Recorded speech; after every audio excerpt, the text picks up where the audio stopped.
When it comes to redemption arcs in Blue Lock, many within the community are waiting for the return and domination of Seishiro Nagi. After locking off from Blue Lock and understanding his truest ego, Nagi has requested to join Side B with the chance of returning to the world stage. And like a lot of you, I am very excited to see the return of Seishiro Nagi. But us having to go through all of the group stage matches means we're going to be missing him for quite some time. Well, my dear viewers, we may not have to wait that long, because in this video, I'll be explaining why I believe that Nagi will return during the England game of the group stage of the U20 World Cup. I know there are a lot of people who think that Nagi returning during the group stage is actually impossible, but I'm here to tell you that you're wrong. When it comes to Nagi returning, the main thing holding him back from actually returning to the project is the Side B variation of Blue Lock. Side B, according to Burū in chapter 311, is a part 2 to Blue Lock, if you will, where Burū himself has recruited 300 individuals to replicate the results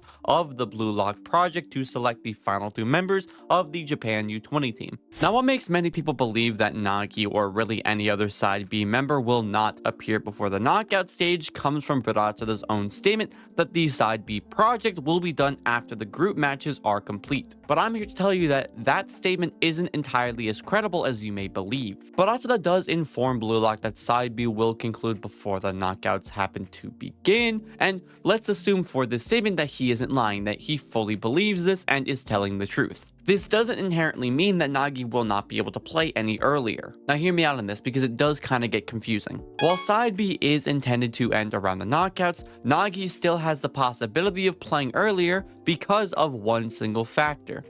It's fucking rigged. When you break it down, there is so much evidence to support the idea that Side B is entirely rigged and that Nagi himself is technically already registered to the Japan U20 roster. First off, let's take a look at who Burū is as a character. Burū is a money-hungry, impatient, and slimy individual who does nothing but push for results without going through the natural process of development. When it comes to who he is, he wants results, and he wants them almost instantly. He doesn't really believe in the idea of eventual profits. During the beginning of the series, he wanted to end the Blue Lock project early because no results were inherently being produced yet. But with Nagi and some other character who I will not name, he already has his immediate profits. Nagi was an incredibly popular player despite being locked off, so much so that Burū ordered Ego to bring Nagi back to the team. He wanted Nagi even when he was nothing, going so far as to meet with him in person to present his offer. He went the extra mile, he went the extra length, and as a character, this isn't something that he would typically do. So when Nagi rushed into the room with Burū and told him that he wanted to join Side B because in his heart he truly wanted to be the best, you don't think that Burū would immediately label Nagi as the winner of the Side B project? He is literally everything that Burū wants in a player. He's incredibly popular, he's incredibly flashy, and now he has the ego to destroy Blue Lock. There's also the factor of the Side B members needed to be added to the official roster to even formally play in the knockout matches. Since Sai was already selected, it makes sense that Burū added Sai's name to the roster. Why couldn't the same be done for Seishiro Nagi? Nagi is who Burū wanted to begin with, so with Nagi accepting, he likely already submitted Nagi's name to the official roster, or is planning on it. Now moving on to the next point, the mention of Side B not ending in time.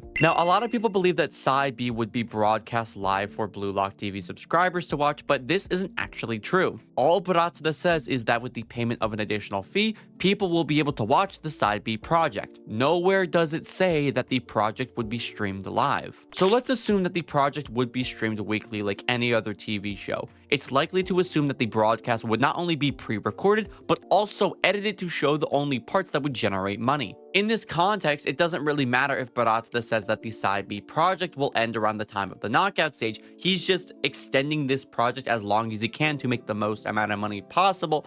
He could end it at whatever time he wants to, so the players could technically already be chosen. It's basically whatever makes the JFU more money in his eyes, and stretching out this project in order to select 3 new players just as Japan reaches the knockouts, yeah, that would make a lot of fucking money. And let's be real, historically in Blue Lock, nothing ever goes according to plan. Take a look at the second selection of the story. Ego had originally promised the top players a chance to train with the best in the world during a training camp. Now, some would equate this to the match against the World 5, but I don't truly believe that match actually counts as the training camp. He calls it a training camp. One lone match against the world's best isn't really a training camp. The World 5 even specifically say that they were there to test the Blue Lockers and nothing more. And this moment here shows that whenever Barātsura is involved, nothing ever goes according to plan. Because of Barātsura wanting to shut down Blue Lock, the match against the Japan U20 team was arranged early, and the training camp never happened. And even before that game, the only way that Sai would participate in the match arranged by Barātsura would be if Sai could play with someone from Blue Lock. Even more so during the match against Blue Lock, they were beating the former Japan U20 team without Shido,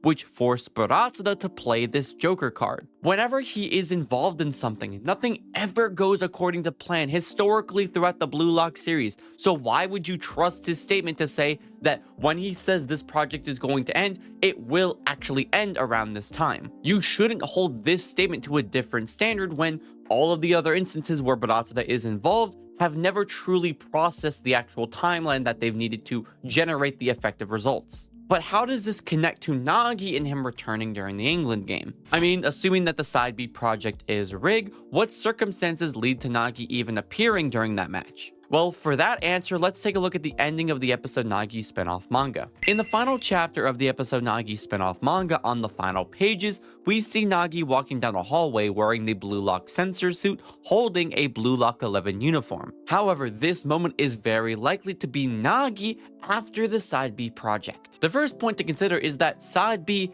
is actually taking place at Blue Lock. There is really no other location in the Blue Lock universe that could possibly host this Side B project, and considering the scale of the entire building, using the central field as a reference, it is the only fitting place to hold this kind of project. And from the match against Nigeria, we know that the World Cup matches are technically being hosted at the Blue Lock building as well. This is very important to note here. Not to mention, when we see Nagi, he is in the training suit and is sweating before throwing on the Blue Lock uniform and rushing out onto the pitch. I could really see you arguing that this is Nagi after he officially rejoins the team after Side B reaches its inevitable conclusion, but to me, that doesn't explain why he's sweating like this. It also doesn't explain why on the final page, Nagi has a Japan flag on the Blue Lock uniform, matching the current Blue Lock Japan kits as opposed to the previous Blue Lock 11 ones that lacked the flag. What would explain all of this though is if Barātsura happened to send Nagi onto the pitch in the middle of the England game. But why would he do this? Well, allow me to explain. Let's say in the match against England and Blue Lock is losing, and I've already played people like Shido or Bado or another sub to try and throw off the dynamic of the other team, but it didn't work. Blue Lock is in a pinch and they do not know what to do. Barātsura sees this and realizes that if Blue Lock were to lose, that all of his work and effort and Side B would go to waste. And since Side B can be edited however he wants, he decides to send Nagi onto the pitch and deal with the consequences later. This would explain why Nagi is in the Blue Lock training suit and has a uniform that matches the rest of Blue Lock Japan. And by doing this situation, sending Nagi onto the pitch during the middle of the England game when Blue Lock is losing, it is essentially a win-win for Barātsura. Assuming Nagi goes out onto the pitch and joins the team, Ego is then given the choice to play Nagi or to bench him. Assuming Ego says no and forces Nagi to the bench and Blue Lock loses, Barātsura can frame Ego as being unwilling to use any piece to achieve victory, despite Barātsura providing options, which is justification for his firing, leading to him taking over Blue Lock as Barātsura previously intended. And assuming Ego plays Nagi, they would likely win based on the general plot of the story, which would prove Barātsura's ideals that Ego isn't needed to make Japan succeed, leading into further justification for firing him, since he could create a player that could do something that the other Blue Lock players trained by Ego couldn't. No matter what he does, Barātsura wins in this situation, so why would he not want to do that? It even tracks with timing, since Side B is taking place at the same location as a potential match, so Nagi could theoretically make it in time if he was needed to. And that is how and why Nagi will be able to return to Blue Lock during the match against England, or at least before the knockout stage. I have so many videos in mind for what I want to make for future videos on this channel, so my motivation for Blue Lock is sky high right now, so expect a lot more content. Aside from that though, I hope you guys did enjoy this video and will continue to enjoy it in the future. Just a reminder though to join my Discord server, the Neo Egoist Geeks, to become an even closer part of our community. And as for the question of the video, do you think that Nagi has a chance to return to Blue Lock before the knockout stage? Leave me your thoughts down below in the comment section. And like always, I've been Aero, thank you so much for watching, and I'll see you all in the next Blue Lock video.